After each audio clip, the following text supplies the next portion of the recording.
আমরা যদি এই আমাদের বিবিদের এক বালতি পানি তুলে দিই, ওই দেখবে পাড়ার মেয়েরা বলবে এই দেখ, হাই দেখ, হাই দেখেছি, ভাই বইয়ের গাড়ল হয়ে গেছে দেখেছি, হাই দেখ, বলে না বলে না, হাই ভাই দেখ বইয়ের ওই দেখ বউ পাগলা হয়ে গেছে না, সেটাই দেখা বলছে।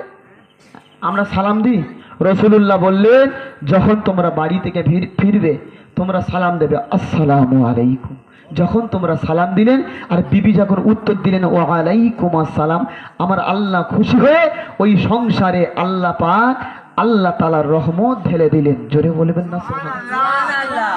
আব্বা জানেন আমার ভাইরা, শুধু তাই নয়, রসুলুল্লাহ বললেন তোমাদের স্বামী স্ত্রী ঝগড়া হয়েছে, শুনবেন খুব ভাবে, চা খাওয়া পরে হবে, এদিক শোনেন, স্বামী স্ত্রী ঝগড়া হয়েছে, এই ঝগড়া হয় না, ঠুকিনাটি ঝগড়া হতে পারে, হাঁড়ি থাকলে ঠং ঠং আওয়াজ হবে, ঠুকিনাটি ঝগড়া হতে পারে। যে রসুলুল্লাহ বললেন তোমাদের ঝগড়া হয়েছে, স্বামীরা হোক স্বামী হোক আর স্ত্রী হোক, তোমরা একে অপরে সালাম দাও আসসালামু আলাইকুম। একবার দিলে সালামের উত্তর পেলে না, বিবির আর একবার সালাম দাও আসসালামু আলাইকুম।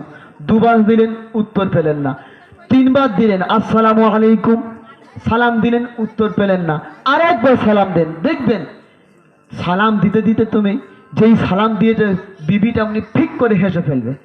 তুমি যখন বারবার সালাম দেবে বিবি ফিক করে হেসে ফেলবে। আল্লাহ রসুল বললেন এই ফিক করে হাসির কারণে আমার আল্লাহ পাক তোমাদের জীবনের পূর্বের গুনাহকে আল্লাহ মাফ করে দিলেন। চলে গেল এই হাসি। স্বামী স্ত্রীর যে তোমরা ইয়ার্কি করতে বলেছেন, স্বামী স্ত্রী মাঝে মাঝে তোমরা ঘুরতে যাবে, বেড়াতে যাবে, স্বামী স্ত্রী তোমরা মাঝে মাঝে তোমরা ইয়ার্কি ফসকুমি করবে, ওর ভিতরে আল্লাহ পাক আল্লাহ তাআলা বিরাট সওয়াব দিয়েছে।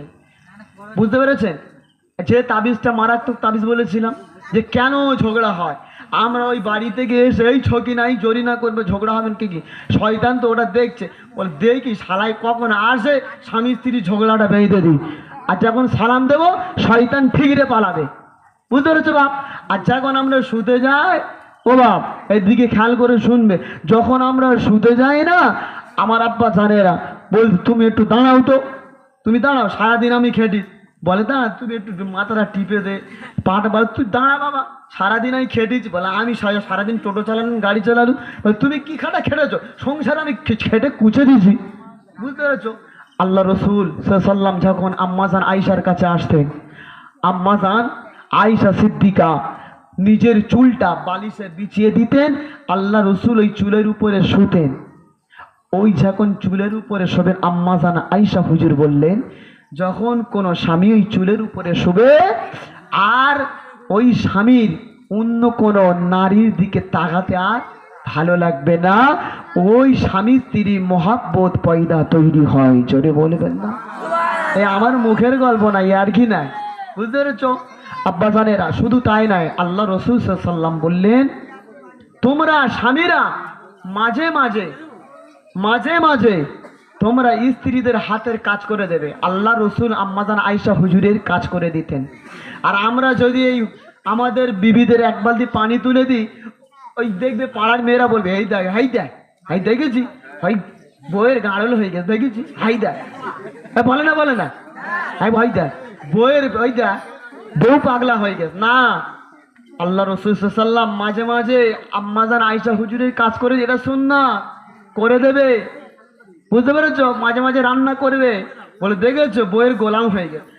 আমাদের ঘরে মারা বলবে ওই দেখ ওই মার ভুলে গিয়ে বইয়ের এখন এই থেকে সেবা করতে না। মা মা না, তোমাদের স্বামীরা করে, তুমি সন্তানদের শিক্ষা দাও যেরকম করতে হবে। বুঝতে পেরেছো বাপ? আল্লাহ রসুল সাল্লাম বললেন ও আমার উম্মত উম্মতিরা, তোমরা যখন এই বাবা চুপ করো, চুপ করো, ভালো রোমান্টিক গল্প হচ্ছে শুনতে পারো এবং মোহাব্বত আল্লাহুম্মা সাল্লি আলা